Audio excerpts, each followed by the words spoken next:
Thank you, Nandan. Data sharing, as we all experience today, is completely broken.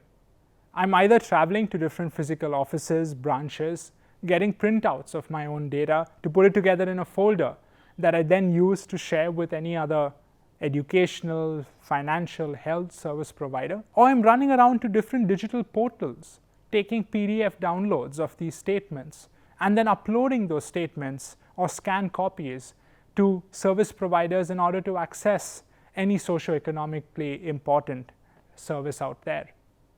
Not just that, hundreds of millions of individuals are actually giving out their username and password to highly sensitive bank accounts and health accounts and telecom accounts and taxation accounts, just so that that data could be shared in a manner that they think is convenient, minus all of the hassle of what I just described in the physical world. But that's horribly not secure and compromises privacy severely. And that's where the power of the account aggregator system steps in, because it now gives you, the individual, you, the small business, complete control, complete and absolute control of your data. Let's look at an example from the world of money management, which, as we know today, exists amongst reams of paperwork and spreadsheets. So an app like Fi attempts to give me insights on the back of data that would be shared via the account aggregator ecosystem. Fi is a financial information user, and they want to offer me insights like what have been my spending patterns over the last few weeks. And in order for them to do that, they need to plug in to the account aggregator ecosystem. Out here, I'm going to use OneMoney, which is one of the account aggregators, to register and facilitate this transaction. So I register with OneMoney, and once I've done that, they will then discover where all my data resides, what all bank accounts it resides in. So out here, what shows up is a list of banks that contain access to my data. And once I've authorized, saying, okay, I want to go ahead and link my Axis Bank accounts, Axis Bank then authenticates that it is indeed Siddharth that is authorizing this linkage and no one else. And once that linkage is authorized, I now proceed to actually granting consent. I review what data I want to share, for what purpose, for what time period, and if that's okay with me, I then go ahead and say yes for that data to be transferred. And in real time, Fi now gets access to my financial information and can apply their analytics to show me various insights on the back of my spending patterns, and many more. But this is just one example. Let's take a look at the world of credit, which today is rife with inequality. Tens of millions of businesses, hundreds of millions of individuals are shut out because the entire system is based on the back of physical collateral. And if we need to invert this paradigm to one based on information capital, then you need to give people control of their data. Out here, I'm going to show you an example of Lending Card, which is a lender that's going to use the account aggregator system to give you an unsecured business loan on the back of your cash flow data.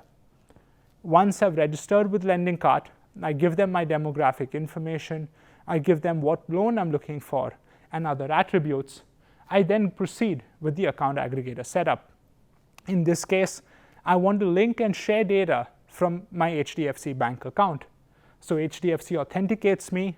Again, I'm using the OneMoney account aggregator, and once that authentication is successful, they will go ahead and tell me if I can grant consent or not.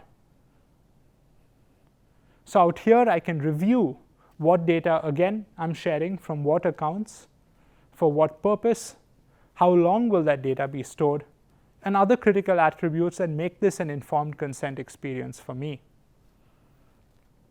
Since this looks okay, I proceed with it.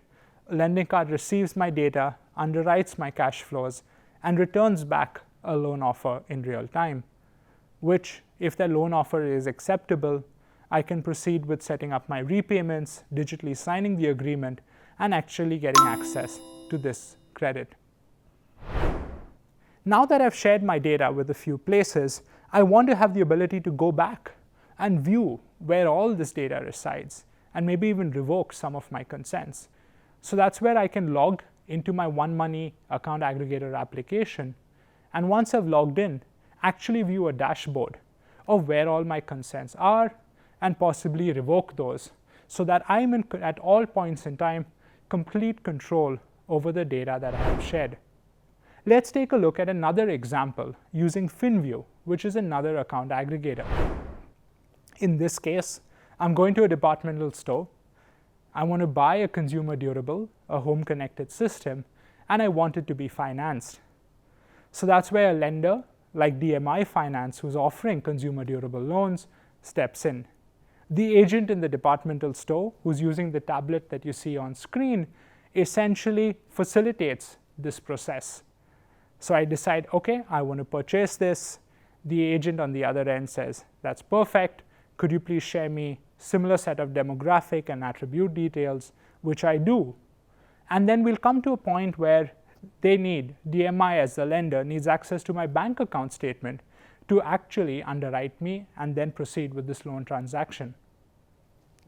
So when that comes up, I decide to share my bank statement via an account aggregator rather than a physical copy or a PDF statement, which we've done so far, which is what we've done so far. And now I register with FinView. Once I've registered, I need to link, since this is a new account aggregator, I need to link my bank account. In this case, I want to link my IndusInd bank account. Mind you, once you've linked your account, you do not need to relink it every time you grant consent. So IndusInd Bank will send me an OTP to again authenticate me and authorize this linkage. It's extremely seamless. Once I've authorized this linkage, I get a chance to review my consent request and accept it. Now that I've accepted it, that data is electronically shared with DMI, who underwrites me and then returns back with an offer that the agent on the other end can actually show to me, and if it's acceptable, I can proceed with that transaction. So this is a very powerful moment for the Indian ecosystem, and you have numerous players, numerous financial institutions actually coming together, many of whom are live. In addition to FinView and OneMoney, you have CAMS and NADL, which are account aggregators that have got operational licenses, and you can actually download the apps of these AAs from your Play Store or Apple App Store. And not just them, but you have banks, NBFCs, and various registered investment advisors that are also live with their applications. And this ecosystem is growing as we speak.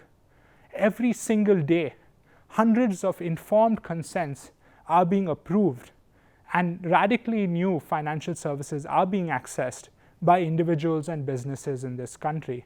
And it's only going to grow from here. So now's the time for all of you to start building.